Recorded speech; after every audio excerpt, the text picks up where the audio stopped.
엔젤스 구장의 스탠드는 시합 개시까지는 아직 1시간 반이나 남아 있었는데 엄청나게 많은 사람들로 붐비고 있었다. 아직 만원까지는 아니었지만 시합이 시작되기 전까지는 스탠드가 꽉 찰 것이 거의 확실해 보였다. 장내 판매를 하는 우리 코들이 땀을 뻘뻘 흘리며 관중들 사이를 뛰어다니고 있었다. 오랜만에 대요미우리 자이언츠전이기 때문에 우리 코들로서는 한몫 잡을 수 있는 기회였다. 우리 코는 극장이나 운동장 등에서 음식물을 들고 다니며 관객들에게 파는 여점원들을 말한답니다. 이윽고 홈팀 엔젤스가 더그아웃으로 들어가고 대신 자이언츠 선수들이 그라운드의 모습을 드러내자 스탠드에서 엄청난 함성이 일었다. 관객의 90%는 자이언츠의 팬인 것이다. 그 함성을 들으며 나머지 얼마 안 되는 엔젤스의 팬들은 아주 비참한 기분을 맛보지 않을 수 없었다. 엔젤스의 팬들은 인류 측에 조그맣게 하나의 무리를 이루고 있었다. 자이언츠 선수들은 마치 자신들의 홈구장에서 경기하는 것처럼 여유를 보이며 연습을 시작했다. 엔젤스의 팬들로서는 참을 수 없는 일이었다. 그러나 그들은 아무 말도 않고 참고 견뎠다. 압도적인 자이언츠 팬들이 차가운 눈초리로 그들을 보고 있다는 것도 틀림없었고 머리가 이상한 녀석들이 아닌가 하는 생각을 하고 있는지도 모른다. 그렇지 않았다고 해도 바보 같은 마조이스트 집단으로 멸시당하고 있는 것이다. 그리고 그들은 불행하게도 그날 밤도 자이언츠 팬들로부터 바보 취급을 당하게 되었다. 오후 6시 25분 엔젤스의 구단주 오카다 시로는 백네트 뒤에 구단주실에서 오랜만에 자기 구단의 시합을 관전하려 하고 있었다.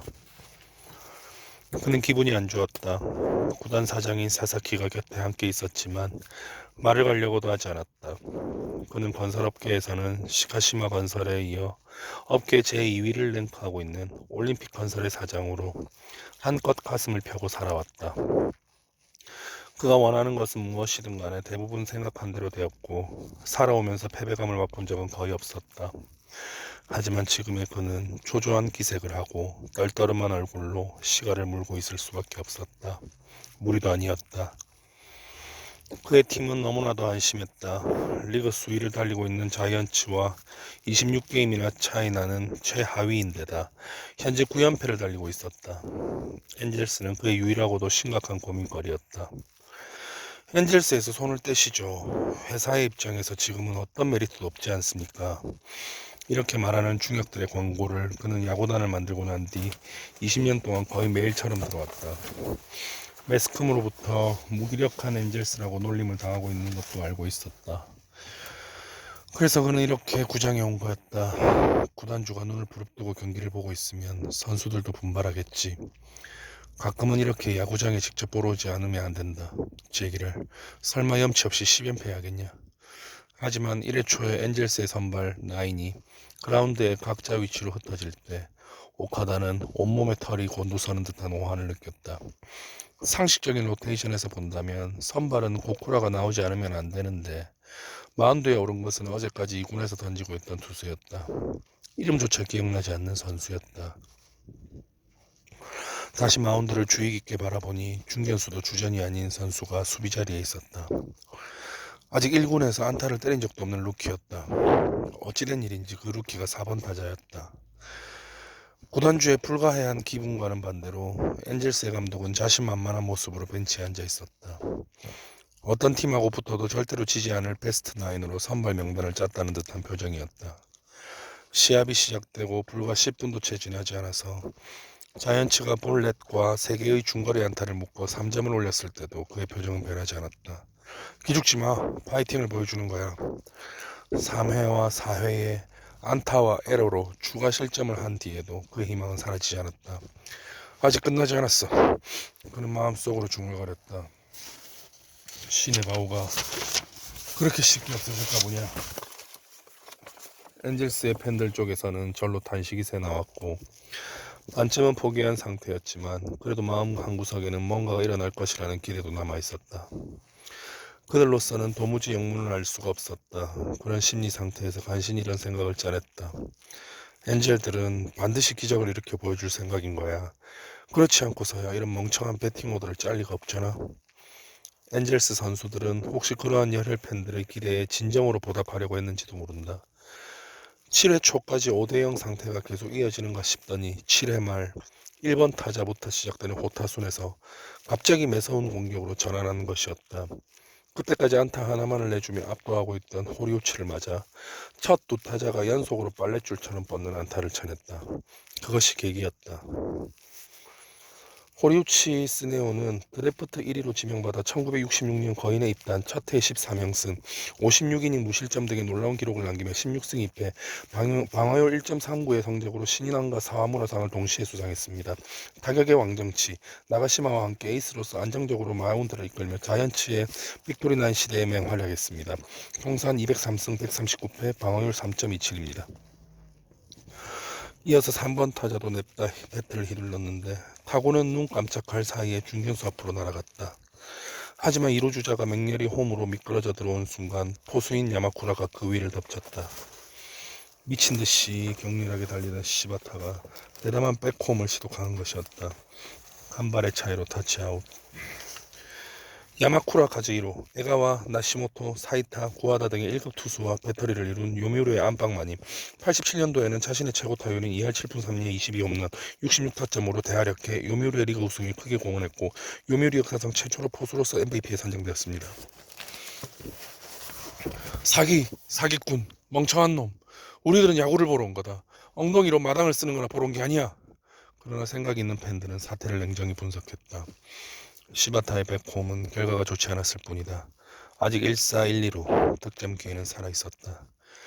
이어지는 타자는 중견수를 맡고 있고 어찌된 영문인지 4번을 맡은 루키였다.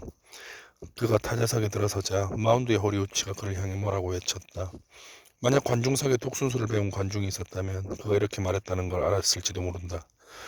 적당히 좀 하고 그만두라고. 언제까지 나한테 아마추어를 상대하게 할 셈이야.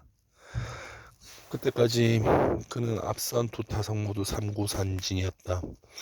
그러나 이번에는 분발할 셈이었는지도 모른다. 초구 직구를 배트에 맞췄다. 그리고 공은 멋진 궤적을 그리며 좌익수인 장훈 앞에 톡 떨어졌다. 장훈은 얼굴이 시뻘개질 정도로 있는 힘껏 유격수인 호노한테 공을 던졌지만 공이 도달할 때까지 1분은 걸릴 것 같은 완만한 송구였다. 스탠드의 관중들은 흠칫했다. 아까처럼 홈베이스를 엉덩이로 쓰는 광경으로 끝나지는 않겠군. 그런데 장훈의 송구로부터 2루 주자한테 시선을 옮겼을 때 관객들은 충격을 받은 나머지 눈을 가렸다. 주자는 더 느렸다. 겨우 3루를 도는 중이었다. 3루 코치가 울 것 같은 목소리로 절규했다. 멈춰야 돼.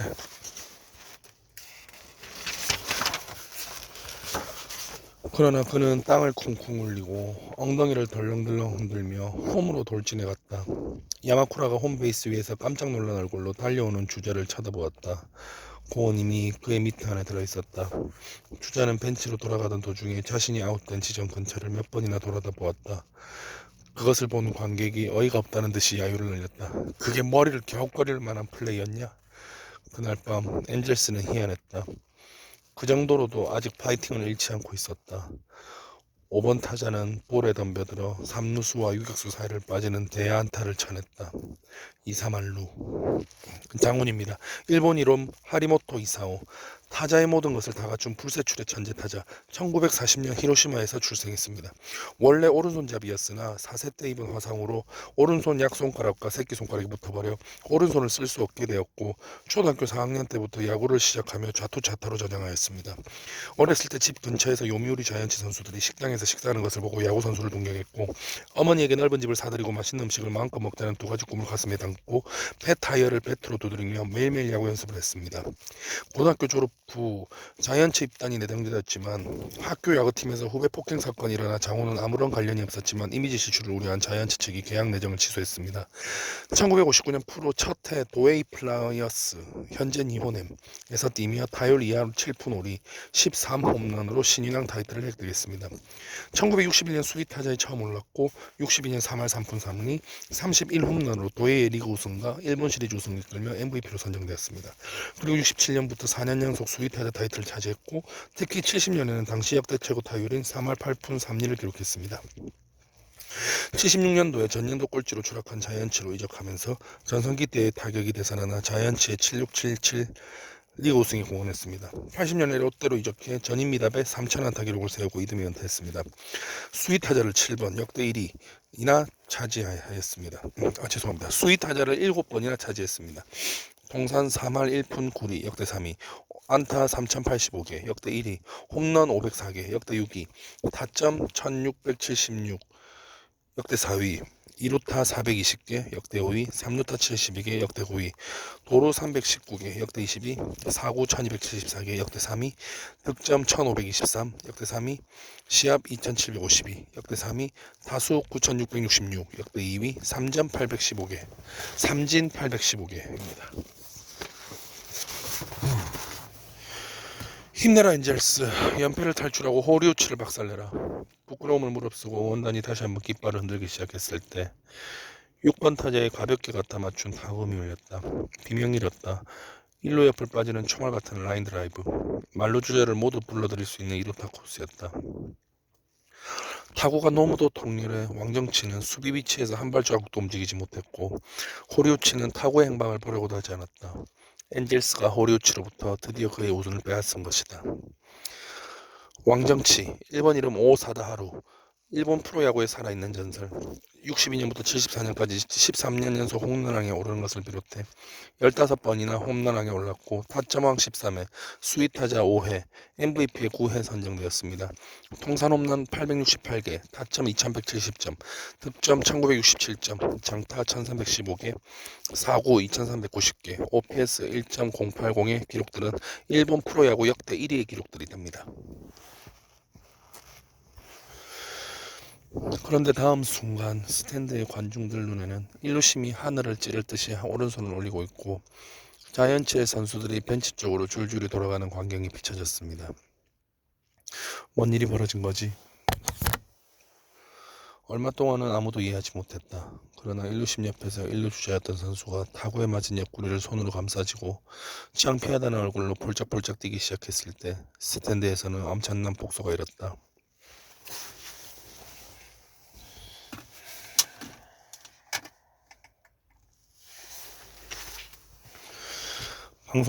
방송석에서도 각 방송국의 아나운서와 해설자들이 어안이 벙벙해져 있었다. 오랜 방송 생활을 해왔지만 이렇게 멍청한 공격은 그들도 본 적이 없었기 때문이다. 여러분들은 지금 도무지 믿을 수 없는 사태를 눈으로 보고 있습니다. 정말이지 놀랄 수밖에 없는 공격이군요.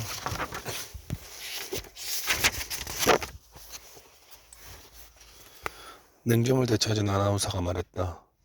이거야말로 진정한 기적이라고 생각하는 분들도 적지 않을 거라는 생각이 안 드십니까? 6연속 안타로 한 점도 얻지 못하고 벤치로 돌아가고 있습니다.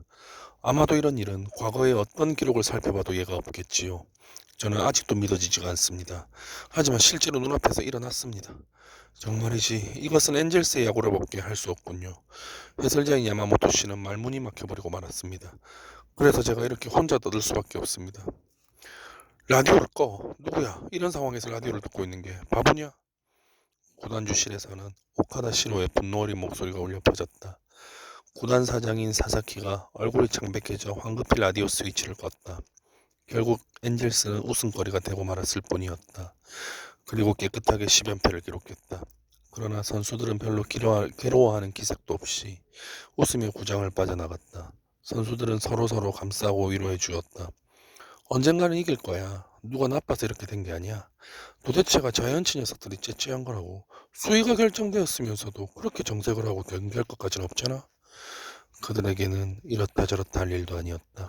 26게임 차나 27게임 차나 대단한 차이가 있는 건 아니기 때문이었다. 오카다의 기분은 무척 안 좋았다. 사사키는 함께 주차장 쪽으로 걸어가면서 어떻게 이 무거운 분위기를 타게 해보자고 생각했다. 좋은 생각이 떠오르지 않았다. 하지만 얼마 안 있어 멋진 생각이 떠올랐다.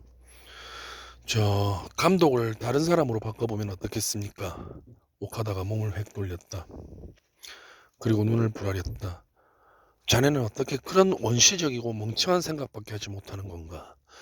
그 말만 하고 그는 더 이상 입을 열지 않았다.